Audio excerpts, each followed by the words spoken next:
घर जैभी की रे जान रे सुनै छी ना सब सुनै छी। अब के सावन में कोन चीज बनै भी पालन छोटे कावर देव घर जैभी की रे जान सोचे छियो इहे बात हर पल में तो सुनना कहवर लेके जइबौ तोरे जान में सावन में शादी करबौ देव घर में कहवर लेके जइबौ तोरे जान में सावन में शादी करबौ तोरे जान में।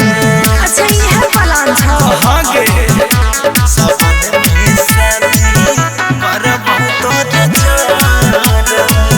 बोलो बोलो देव घर वाले बाबा के जय दुआरी जान रे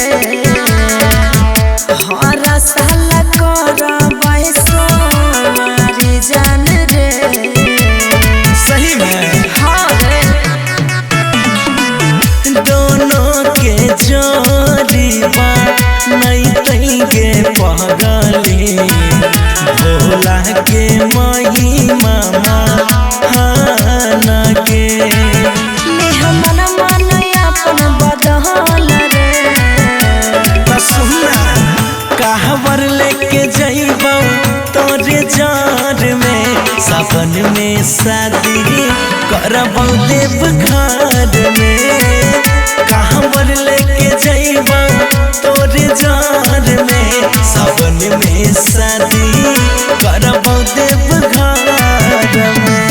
बाबा सब पूरा कर देथिन सावन में शादी करबौ तोरे जान में। बोलो बोलो देव घर वाले बाबा की छी कइर जान भोले बाबा पयासा अपन सेवा का बाके करथिन नहीं निराशा